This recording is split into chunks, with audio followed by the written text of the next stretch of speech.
I hope everybody's doing well, blessed, and enjoying family.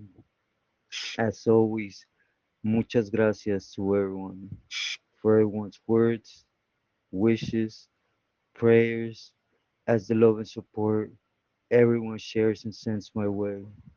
From the heart, muchísimas gracias. Also, do please like, share, subscribe, and hype to this video to help push the message a little bit more. Gracias. Well, getting right into it. Today, I want to touch on what at the moment a young homie, right, from Merced, the little homie Kiko, and more so, I've been asked this recently a lot. Don't know why, but I've been asked, why, for example, game banging on the streets, if we would game bang and accidentally shoot someone innocent or a child or something, it don't matter if it was, you know, black, white, norteño, whatever it may be, and why it seems norteños don't have that repercussion, right? But allow me to see if I could make sense of it, right? The personal story. First off, the little homie Kiko I met in Tehachapi in the shoe. He got back there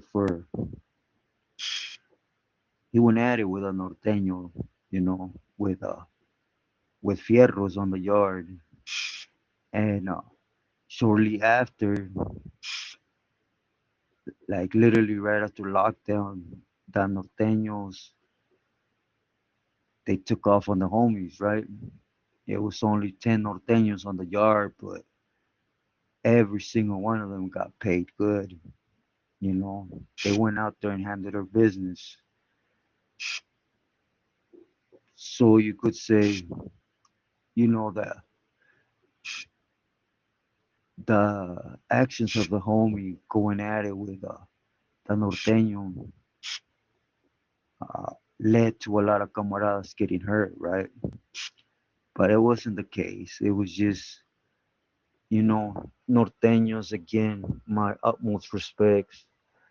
I'm not going to sit here and tell you how they function, but they do function different, you know, and a lot of the times their actions are dictated by threats. If they feel there's a big enough threat, they're gonna take care of it, however it seems fit, which in my belief is what happened after the lockdown, it just became a threat for 10 norteños to be on the yard with 200 plus sureños, right? And then this little conflicts uprising. But again, I'm not going to speak about their politics when I wasn't part of the inner circle to know them to be facts, right? Anyways, getting back to Kiko, I know that homie. He was back there on that program they had, for underage. You caught a charge. A lot of them were being sentenced as adults, and they will send you to the HB to be more clear one block, right? They would end up in one block till they turned 18, and then they would get kicked out to the 180 right there. And I guess that's where the homie came from, right? I had a young primo. I had mentioned before that he was there too, Uh, my primo goes from Merced. He uh he was in there for two hot ones out there in Merced, and he had all day, so they kept him back there till he eventually got kicked out to Tehachapi, right? Unfortunately, I was already in courtroom when he got kicked out. Getting back to Kiko, you know, when he got back there, he had a lot of battles, to answer up for. And being young, not knowing how the program works, maybe having juvenile hall under his belt, whatever, you know, there's no comparison. And then, hitting a spot where Billy's there, it's usually it goes bad from the gate, right? But at the time he got there, it was Toro from Cucamonga was there, and he heard him out. Basically the homie had a grip of time, like 20 something years, if I remember correctly, for attempted murders. And one of the victims on the streets, or should I say, one of the individuals that when he caught his cases that night was this individual, this norteño, right? And that's why they both had made it personal ever since one block, where they had them slammed down and separated. They were already, again, underage politics. Once you hit that 180s, it's completely different, right? And they hit the 180. I guess El Norteño first, then Kiko. And when he did so, they had already gotten into words. And basically, they made it happen. They came out to yard and they boogied. They went at each other with fileros. And,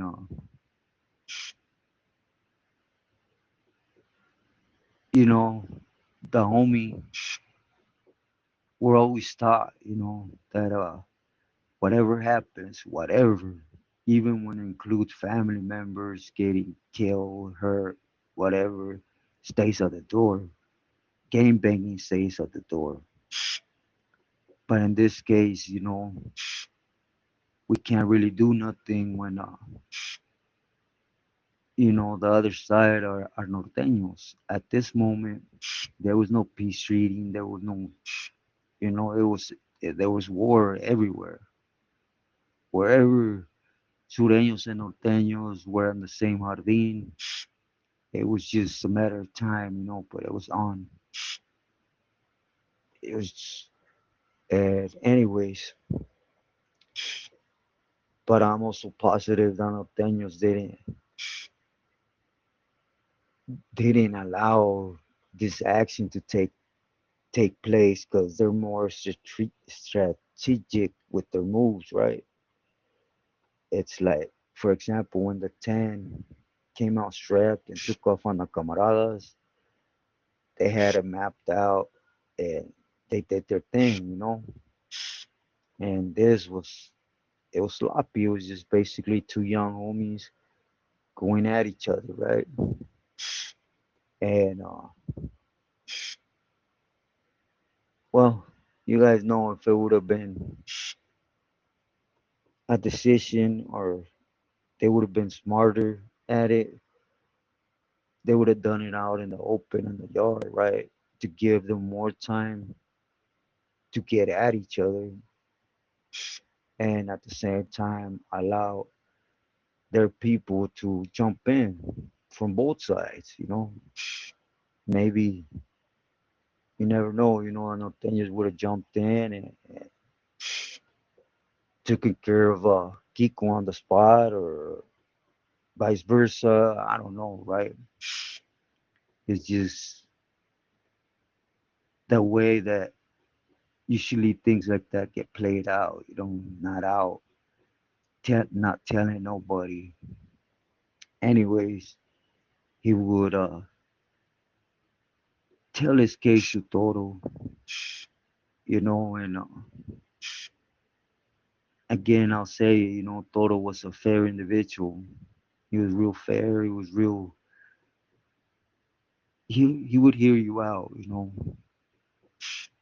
and he he basically gave Kiko a pass. There was nothing Toro could do or say. It was with the Norteños. Afterwards, the Norteños took an action. And, basically Toro assured him while he was there and the homie completed his U-turn that he was going to be okay, right? I remember he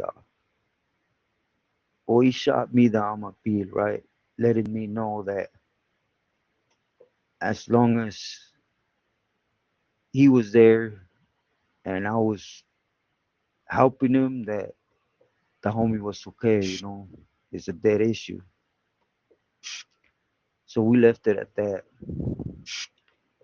And then came the move, where they came down on Toro, Casa de Vatos, Alas de Fierros, and, you know, they ended up flying Toro to Pelican Bay, and they pulled Chino from 5 block to 7 block where we were at, right?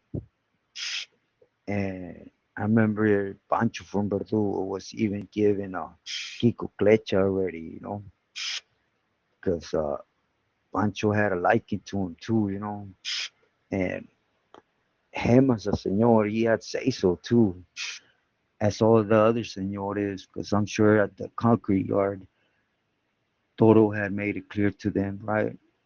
Because Creeper stayed behind when they took Toro, but Chino got there and he was hot, you know. He was real upset. It's when he had caught live for overdosing. Yeah, he was strict. He had a different mentality, right?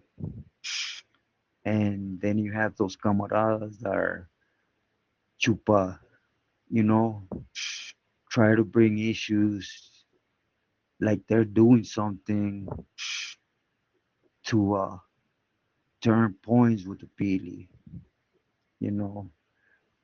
And little they didn't know that Tio Chino despised that, you know. Todos esos chupa, it was straight up tell you, I could see them from far away and I want them from far away from me. It's not how to do things. But anyways, they would bring this whole issue up. This is before I would hit the 180, right? And Chino would ask me, hey, ¿qué me puedes decir de esto, right? And I told him, what happened is the homie Kiko's busted, and the reason he's busted it was for uh, for the norteño. Not like he snitched or anything. It was just the game banging war that they had on the streets. Kiko was busted for that as the norteño for that same action, right? So they had anger against each other. The homie had just gotten out of that youth program. He got kicked out to there, and I don't know. I guess they had words back there that when they seen each other, they went at it. They went at it with Fierros. The homie, he's wet behind the ears. He didn't tell the proper channels on the yard. Neither did the norteño, right? After the lockdown, norteños decided to take an action, but I straight up told Chino, in my eyes, it was because of a whole different issue that had nothing to do with it. It was just time for them to take that action. Because I remember since I got there, it was discussed to keep an eye on them because if they felt that threat being on the yard, they were going to get off the yard, you know, and they weren't going to do it by opening their mouth. They were going to buck up and boogie, they were going to handle their business. But at the end of the day, all I could do was just pinpoint what had happened, right? Keep in mind, Chino was already upset because, again, them individuals that had B yard had the direct avenue to get papiros back there of Chapopote, and they weren't doing so. That's one thing. Every single Pili there in 7 Block were mad, and I'm sure they told Chino, right? And uh, you know, if you knew Tio Chino, you don't get in between his negra and and his Benna, right? Because he will wreck you. He would have wrecked you for missing the gallo. He made sure he let everybody know you get caught with an amapil fishing out of time, missing the gallo, getting caught sleeping, small stuff, that didn't carry for you to be through. He wasn't playing with that discipline, so if you cause problems, you're gone.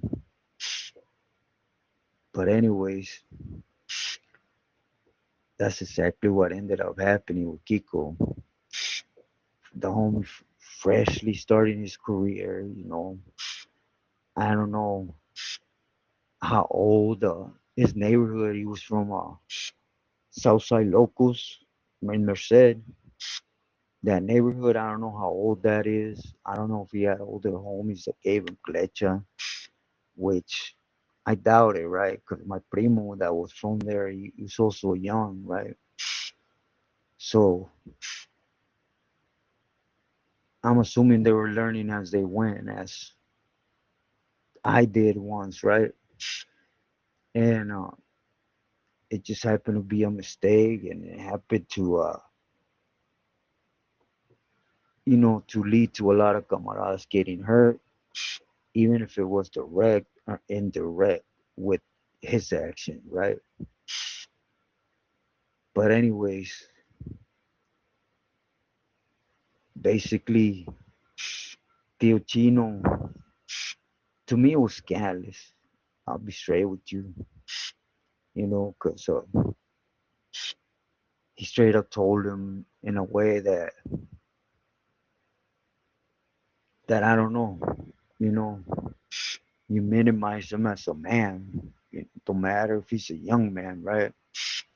Was he's telling him, I'm giving you the option, you effed up, so you tell the Hudas you need to lock it up, because if you go out next yard, I'll make sure they stab the S out of you.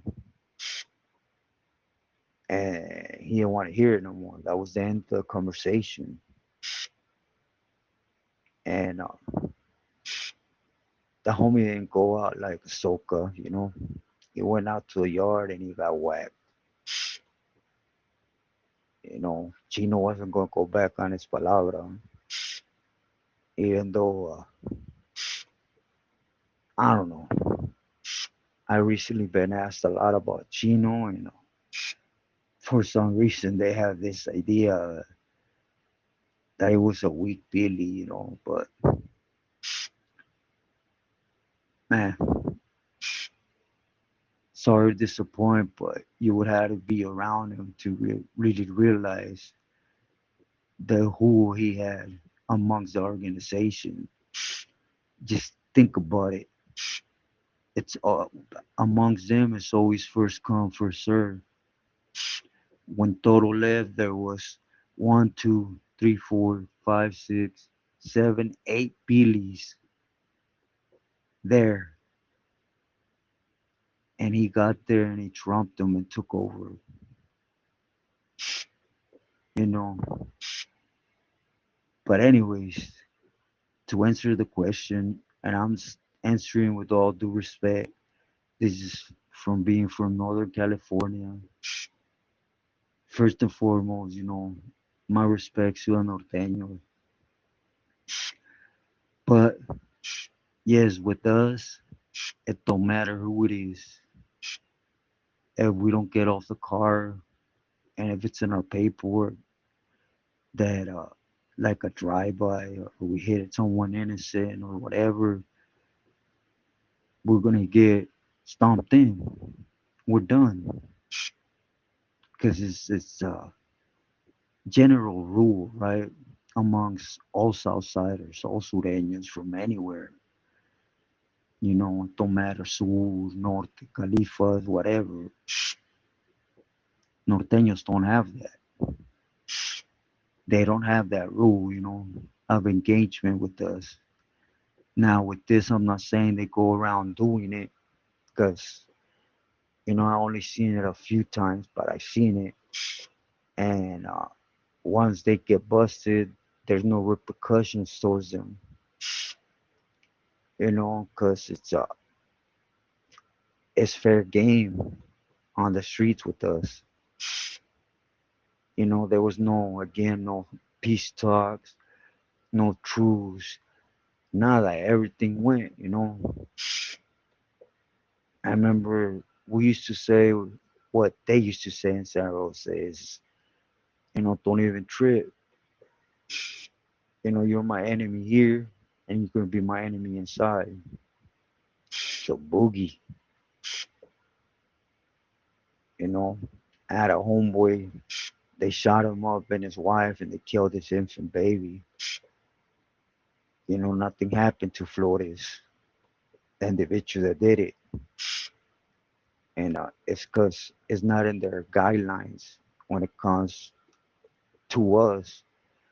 Now, keep in mind, there is some older norteños or norteños with flecha that they do stop, right?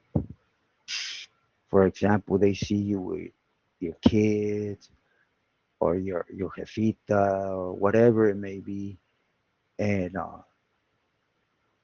they say their piece, but we'll catch each other later, type of thing. They give you that respect, but unfortunately, there's also those. It's game banging, right? It happens. I wish I could tell you or explain it better, but again, the times I seen it is nothing ever happens with them when it happens from their angle towards us up there, because it's not in the rules and regulations. At least that's what I seen, right? I could be wrong. Do excuse me if I am, but with us, it's just all the way around with whoever, you know. But anyways, I thought I would answer this. Also, the in on this one is that, what I always say or have said since ever since I've been on here. What's okay with one Billy don't mean it's gonna be okay with the next Billy. What you do in one place for an individual is not gonna have a meaning for the next man. For a different carnal. They're all their individual person. Keep in mind, if Toro would have stayed there, where Kiko finished his shoot term, he would have sent them to the mainland with an amapil, letting everybody know he gave him a pass. But that never happened. Chino didn't want to deal with the situation. He was more concentrating on the Chapopote coming in, or that should have been coming in that wasn't. That he just said, Abril de Mayo, te vas. But anyways, before I leave, again, To all the norteños that hear me out, that bend with me, my love and respect. This is just simply my in look, right? Being from Santa Rosa, California, on the times that that happen. Again, I don't portray to say to know your rules, guidelines towards this. If I'm wrong, my most sincere apologies. I'm just answering according to my experience, right, or what I've seen. But again, please leave down in the comments, or I will be going live. Again, if I'm wrong, my apologies. With the said, please do stay true to yourself and loyal to loved ones.